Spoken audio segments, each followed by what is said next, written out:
Hello everyone, আপনাদের সবাইকে Python programming বুট ক্যাম্পের থার্ড মডিউলের সেকেন্ড ক্লাসে স্বাগতম। লাস্ট ক্লাস হচ্ছে আমরা দেখছিলাম ইফ এলস এবং এলিফ স্টেটমেন্ট নিয়ে। এখন হচ্ছে আমরা লুপ সম্পর্কে ডিসকাস করব। লুপ ইউজুয়ালি দুই প্রকার, ফার্স্ট হচ্ছে ফর লুপ এবং হোয়াইল লুপ। লুপটা ইউজুয়ালি হচ্ছে প্রোগ্রামের একই কাজ বারবার না করে খুবই শর্টকাটে বড় একটা কাজ করে কমপ্লিট করার জন্য লুপটা ইউজ করা হয়। আমরা ফার্স্টে লুপের ফ্লো চার্টটা দেখি। যখন আমরা একটা লুপ স্টার্ট করি তখন হচ্ছে এর মধ্যে একটা রেঞ্জ থাকে বা একটা কন্ডিশন থাকে।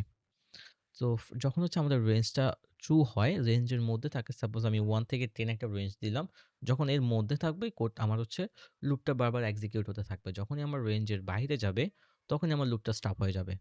লাইক যখন হচ্ছে লুপটা ট্রু হচ্ছে তখন আমার স্টেটমেন্টটা আপডেট করবে ওই কন্ডিশন অনুযায়ী। আবার কন্ডিশন আসবে মানে রেঞ্জে আসবে, এরপর আবার স্টেটমেন্টটা দেখবে ট্রু হলে আবার আপডেট হবে। আবার যদি ট্রু হয় আবার ওভাবে আপডেট করতে থাকবে। যখনই কন্ডিশনটাকে ব্রেক করবে তখন হচ্ছে ফলস হবে এবং আমার কোডটা এক্সিকিউশন অফ হয়ে যাবে। সো আমরা হচ্ছে পাইথনে দেখি কিভাবে একটা লুপ কাজ করে। আরেকটা ফাইল ক্রিয়েট করি।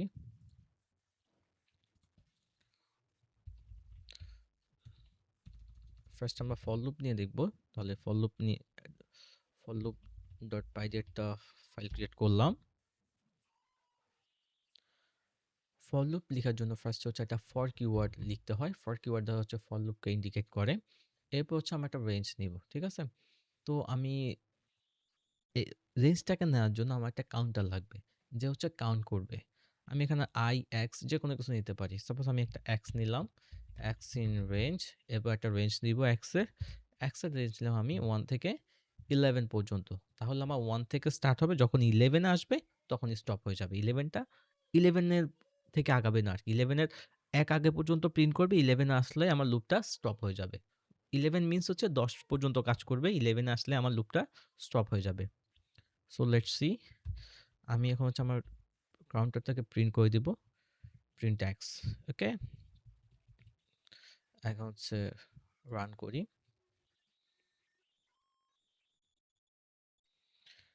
Let's see. আমার যেহেতু আমার 1 থেকে রেঞ্জটা দিয়েছি, 1 থেকে আমার কোডটা স্টার্ট হয়েছে এবং 10 এসে মানে 10 এসে স্টপ হয়ে গেছে। ঠিক আছে, এভাবে হচ্ছে আমার একটা ফর লুপের রেঞ্জ কাজ করে।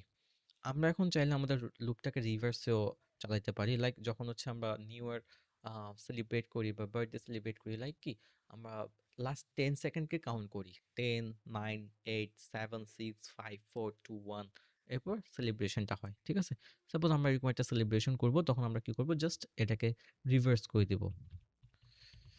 রিভার্স কিওয়ার্ডটা ইউজ করব। কিওয়ার্ডটা ইউজ করার পর হচ্ছে এটাকে একটা প্যারেনথেসিসের মধ্যে নিয়ে নেব। ঠিক আছে, জাস্ট এটুকুই কাজ। লাইক আমরা হচ্ছে এখন নিউ ইয়ার সেলিব্রেট করব। তো প্রিন্ট, এখানে একটা স্ট্রিং নিব, এর জন্য কোটেশন হ্যাপি নিউ ইয়ার। ঠিক আছে,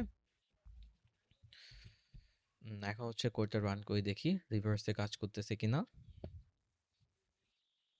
হুম, ও আচ্ছা, এখানে ইনভিটেশনটা হচ্ছে এখানে চলে আসছে, তো এটা বোঝাচ্ছে হচ্ছে এই হ্যাপি নিউ ইয়ারটা হচ্ছে কি লুপের ভেতরে আছে। এই জন্য হচ্ছে কি ফার্স্টে 10 আসছে, আবার হ্যাপি নিউ ইয়ার প্রিন্ট করছে, 9 আসছে, হ্যাপি নিউ ইয়ার প্রিন্ট করছে। তো আমরা জাস্ট ইনভিটেশনটাকে ঠিক করে দিব, জাস্ট এখান থেকে সরাই দিব। এখন হচ্ছে কি এটা একটা কোড, এটা আলাদা একটা কোড। ফার্স্টে আমার এটা শেষ হবে, তারপর হচ্ছে আমার এই লাইনে আসবে। ঠিক আছে, সো আরেকবার প্রিন্ট করি। এজন্য হচ্ছে একটু মিসম্যাচ হয়েছে এখানে। এই তো এখন ঠিক হয়ে গেছে। তো আমার যেহেতু আমি রিভার্স দিছি, 1 থেকে কাউন্ট না করে পেছন থেকে কাউন্ট করছে। তাহলে আমার পেছন কত ছিল 11, মানে 11 আসলে আমার রেঞ্জটা শেষ হবে। তাহলে আমার 10 ছিল কি আমার লাস্ট রেঞ্জ। তাহলে 10 থেকে আমার প্রিন্ট শুরু হয়েছে। 10, 9, 8, 7, 6, 5, 4, 3, 2, 1 এ আসছে, এরপর হ্যাপি নিউ ইয়ার সেলিব্রেট করছে। ঠিক আছে, এভাবে হচ্ছে রিভার্স মেথডটা কাজ করে। সো নেক্সট আমরা হচ্ছে হোয়াইল লুপ দেখব। ফর লুপ ইউজুয়ালি হচ্ছে প্রজেক্টে এবং প্রবলেম সলভিং এ অনেক কাজে আসে। তোমরা যখন প্রজেক্ট করবা বা প্রবলেম সলভিং নিয়ে কাজ করবা আর অনেক অনেক কিছু জানবা ফর লুপ নিয়ে। এটাই ফর লুপের বেসিক ছিল। তো আশা করি নেক্সট ভিডিওতে আমরা হোয়াইল লুপ নিয়ে ডিসকাস করব। I hope all of you guys will be there.